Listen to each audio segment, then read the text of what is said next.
kubwa tubeneye mwijuru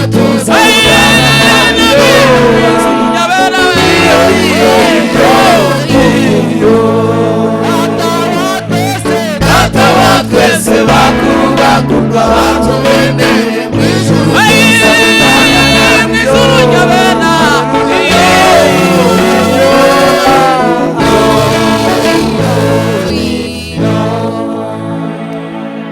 Amen. Hallelujah. Itonde.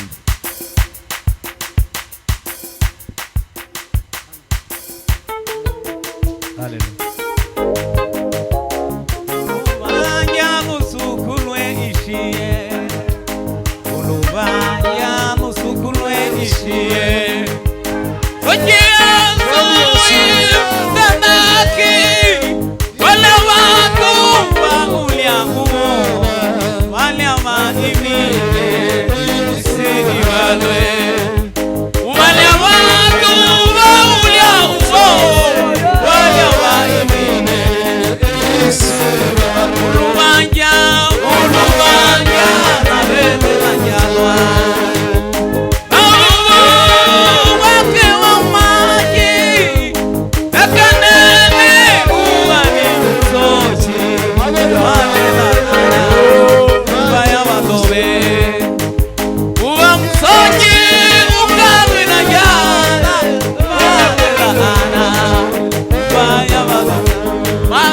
Time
Amen.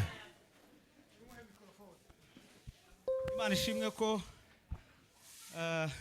Wataramye. uyu munsi duteranya. Hallelujah. Unezerwa no kwibagirwa ko wasize utishuye inzu taha bakayikwishuza kandi wona bitekerezaho ntaco bihindura kubera ko nta mpamvu yo tumutayishuzwa kubera ko ntayo wubatse. Rero iyo tugeze aha rimwe na rimwe hari byo tuza twirengagiza kubera ko Yesu ari we Asifiwe. maboko yacu. Tawugira karima hano. Hari umuririmbyi waririmbye. Amen. Aravuga ngo ibi byahozeho ndetse no mu gihe aravuga ngo hagi haboneka abagabo barinze kwizera kwa. Bwana sifiwe. Amen. Itaramo sanze cyari kigeze kure ariko nibi dukoze birahagije. Ndashima ko ribaye nk'iryakanga hingera. Ndashima Imana kubw'umuvandimwe Tugwaye karibu. na pasteur ndamukunda pasteur Kinyamahoko. Ndabimubwira kandi sinari nteze kuzabimubwira ariko kubera ko nari mfashe microphone niyo muntu uza witonda no mu muhanda ukabona ko ari nko mu gitaramo. Bwana sifiwe. Hallelujah. Aza yitonda no hanze ukabona iwe si hari. Ndashima Imana ko uyu munsi Amen. ndashima Imana. Ndashima Imana kubera ko uyu munsi ntaramya. Hari umuririmbyi waririmbye aravuga ngo burya kubaho k'umuswi ntabwo ari impuwe z'agaca. Ubu nyine nufungura WhatsApp uzi wanyu cyangwa zahande urahasanga abantu mwakuranye cyangwa uzi batakiri muri ubu buzima. Hari umuririmbyi yavuze aravuga ngo kubaho aravuga ngo ni byiza no kugira ngo menye ico nashiriwa hamwisi. Aravuga ngo nanone nimba mpfuye aravuga ngo ni byiza ko nduhutse imihate. Nukuvuga ngo igikozwe cyose kivuye ku Mana tugomba kugitegereza ndetse tukagitangamwe n'amashimwe menshi kubera ko Imana niyo munyamaboko. Bwana sifiwe. Amen. Arasubira curange hanyuma tuvuge ngo mbona bera bazamuka. Kubera ko turi mu bihe bigoye abantu bari mu kwiganyira ugasanga bari mu bintu byinshi. Ariko tuvuge ngo nyuma y'ubu buzima dutekereze imbaraga ziri mu ijuru. Bwana sifiwe. Uze ni urangiza hari ukuntu wacuranga ushiremo base cyane hanyuma tuze kuvuza Base ni sawa. uyu kindabona tuva. Ndavuze ipendo ry'ikinyintu Zigipfurero. ry'ikinyintu ni ryo nkunda twakuranye n'abanyintu.